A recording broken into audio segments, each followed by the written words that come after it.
Welcome to the Museum Roadshow. I'm Roger Engstrom. Today we're out here at Hotel Shoreham, where some of the first tourism business in Detroit Lakes got started back in the 1880s, 1890s. And it's been said that E.G. Holmes was the father of Detroit Lakes, and John K. West was the father of the tourism industry in Detroit Lakes. John K. West started building a waterway between Detroit Lake and Lake Sally and Lake Melissa on September 1st of 1889. And he wanted to bring steamboats from Detroit down to the Shoreham area, and this would be a popular vacation spot. And in April 30th, 1889, he launched the Mini Corliss. And there was about 1,000 people gathered at the foot of Washington Avenue, and they launched this boat. This big boat that John K. West had was built right here in Detroit. It was built by A.M. Blanding and John Smith. And this boat could carry 200 passengers. They also had a small barge that they pulled behind it. That was called the Birdie. And they'd come down here to Shoreham, and people would get off and they'd spend the weekend or maybe a week down here vacationing. Shoreham was pretty much developed by John K. West, who was a developer in Detroit Lakes too, I believe. He owned sawmills and property, and I think he was the developer of the Pelican River waterway system. And him and some of his business guys ended up building, the Pettibone Lodge was built by George Pettibone, and the Hotel Shoreham, I think, was built by Tom or John Richmond, who all worked for John West at that time.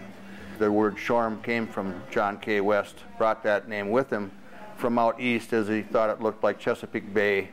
And we still don't know exactly what that word Shoreham means, so whether it's French or not, I'm not sure. It got famous because of the post office, so it was put on all state maps and atlases throughout all these years. In 1891, there were 4,000 passengers that made the round trip from Detroit to Shoreham on these up and down this channel. They paid 25 cents a ride, round trip. The next project was to go into Melissa, and on South Melissa, they had a dam over there, which had to be redone into what now is was called Buck's Mills. It has the Buck family, but then it was the Kingsbury locks, which John K. West developed for his boats, could drop the 11 feet from the level of water there from Melissa into the Pelican River that went down through the mill pond and into Pelican Lake. There was maybe 6 to 8 different steamboats that were used to come out here, and as they wore out, I know one of them was sunk in Mud Lake over here, that I've had divers tell me they've gone looking for it, but I don't think you're going to find much of a wooden boat 100 years later. It was quite an amazing number of trains that came to Detroit Lakes every day in the summer. We have the train schedule on the wall over here, and I think there was either 12 to 16 trains, which I'm sure probably weren't very long like we see trains today, but maybe there were 1 or 2 cars or something.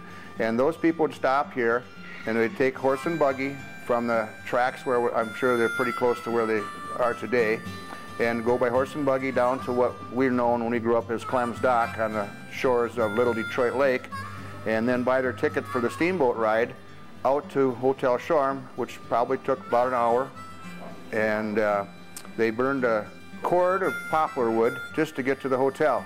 They also hauled mail and supplies out to here along with the passengers.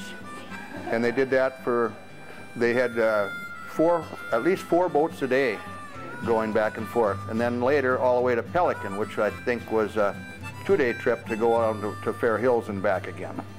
There was a lot of work to get all this up and running, and it pretty much had its heyday up until about 1920 when World War I ended. Then cars were starting to come into play, and the steamboats were abandoned on the Pelican River Navigation Company.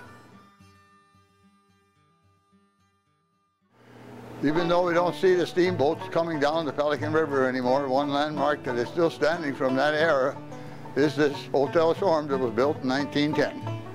The history of the place goes back 100 years, built in 1910. The building was built, and of course I wasn't around then, but we've gathered a lot of history over the years. And it's a very interesting building in the fact that all the walls are 12 inches thick of solid concrete. They didn't have rebar in those days, so they used barbed wire and rocks. And it's cured so well, it's very difficult to change it. Now, the building is about 50 by 50 feet, and they're 12 feet tall, the walls, including the interior wall, which behind us here is also 12 inches of solid concrete. At one time, we had to cut a hole through the kitchen door over that way, and it took about 3 days. Now, in the beginning, when this place was built, the room we're sitting in was an open-air porch, and it shows the archways. You have to go to the outside of the building to see the archways. Now, these openings behind us were large glass windows that went up and down. So when it was nice, I suppose they opened them when there was no mosquitoes around or during the daytime. And there was screen doors over there and another window like this one down at the other end there. And so the place inside was really not very big, but there was never rooms in here that you stayed in. They actually stayed in cottages that today we call the Shoreham Woods. And this was only a gathering place, a meeting place, where you ate dinners and meals in a social gathering place. As the photo over on the wall shows there, the people sitting in the old wicker chairs with their long dresses and pants on.